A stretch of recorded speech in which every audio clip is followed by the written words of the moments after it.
When I heard that a new game called Splash Cars was coming from the same publisher as the infamous Drunken Fist, I'm not gonna lie, part of me expected it to be a simulator where you drive through puddles in order to splash unsuspecting pedestrians. While that might have been a fun game, I'm glad that this brand new racer went in a different direction. What we have here is an overhead action game where the goal is to paint the drab, black and white world with vibrant colors simply by driving around. It's like Splatoon meets Grand Theft Auto. It's a fun little game that's easy to pick up and play, but is there enough depth here to keep you playing? That's what I intend to find out in this review of Splash Cars.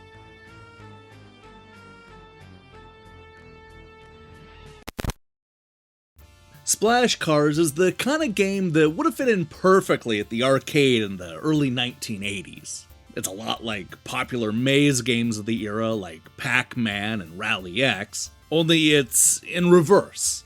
Instead of picking up every last dot, the goal here is to completely fill the level with color by driving around and splashing everything with paint. And when I say everything, I mean it. We're talking roads, houses, strip malls, picket fences, police stations, shipping crates, trees, bushes, and just everything else the developer could possibly fit into a level. Your job is to paint it all. Of course, it's not going to be that easy. For one thing, you're using up a lot of gas driving around these isolated stages. The round ends when you run out of fuel, so a lot of the game revolves around picking up gas cans as you splash paint everywhere. It may not be much, but this added fuel will keep you going for a few seconds longer, which might just be all you need. The other thing you have to worry about is the police. Don't worry, the cops can't arrest you for painting the city, but they can smash your car into the walls and other obstacles. As we take on more damage, our trusty paint-spewing car slows down to a crawl. Now, it's worth mentioning that we don't have a whole lot of control over the car. As soon as the level starts, so does the accelerating, whether you want it to or not. There are no brakes in this car, so the best you can do is steer left and right in order to swerve around the police and other obstacles. This is easier said than done, especially as the stages get more cluttered with objects to run into. And since the splash range is relatively small, it means that you'll need to get close to a lot of the buildings and trees and fences to color them in, making an already dangerous job that much more precarious. The good news is that there are all kinds of useful power-ups scattered all around the level. One of them will act like a giant magnet, sucking in nearby coins and gas cans, while others will speed your car up, allowing you to cover a lot more area. There are also items that'll shrink our vehicle, as well as one that'll blow it up to an absurd level.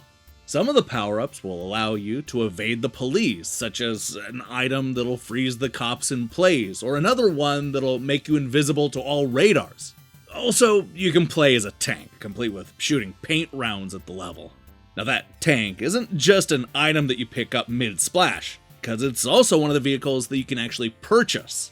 You see, a lot of this game revolves around you buying better and better cars, as that's what will determine the gas tank and the speed. I mean, you might be able to get 1 or 2 stars in the first level with your starting vehicle, but if you hope to unlock new stages and finish the challenges, then you're gonna need a new car. I had a lot of fun taking my new rides to previous levels, where all of a sudden I had plenty of speed and gas to get all of those 3 stars. You won't need to own every single vehicle in the showroom to beat the game, but you're definitely gonna have most of them by the end.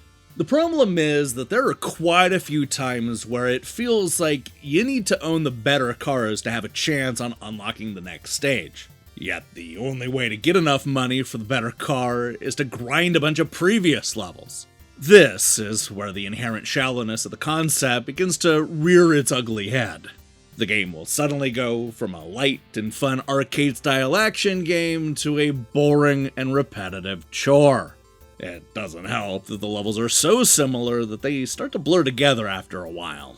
Sure, the stages range in size and take place over a number of locations, but you're gonna recognize a lot of repeating buildings and objects.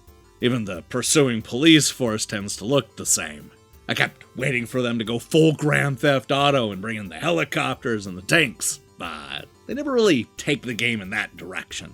That's not to say that the stages don't get more difficult, because they certainly do, but it's never the sort of thing that shakes up the action in any meaningful way.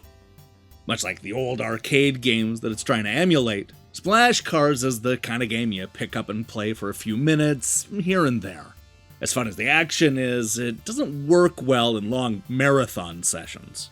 It's repetitive and a bit on the shallow side, but also exciting and great in small doses.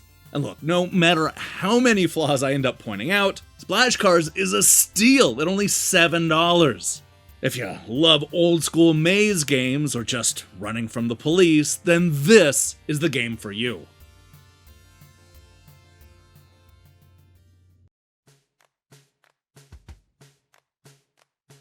Oh, I've heard of painting the town red, but this is ridiculous. Splash Cars is an addictive new arcade-style action game where you drive around a black and white world, filling it with color. Best in small doses, this fast-paced racer feels like a cross between Grand Theft Auto and Splatoon, offering gamers a unique twist on those old maze games of the 1980s. Sure, it could have been a bit deeper, and some of the grinding you'll do for the levels is definitely annoying, but Splash Cars has enough old-school thrills to keep you invested right up until the very last level. Repetitive, but worth the budget price.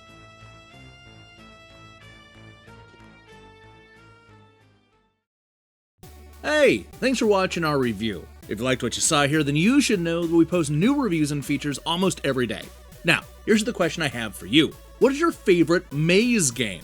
It can be a classic arcade game like Rally X and Pac-Man, or maybe it's an RPG like Fatal Labyrinth. I want to just go ahead and let you define maze game as you see fit. Either way, let me see your picks in the comments below. In other news, we'll be back tomorrow to see what critics thought of the newest Nintendo Switch Online expansion pack game. Then tune in next week for Wing Breakers, Phantom Breakers, and who knows, maybe more games with breakers in the title. Ah, shit, I should have saved Pretty Girls Breakers for next week. Ah, how dumb am I? Stupid, stupid, stupid. Anyway, while you wait for that, I strongly recommend you click that subscribe button and support what we're doing here. Till then,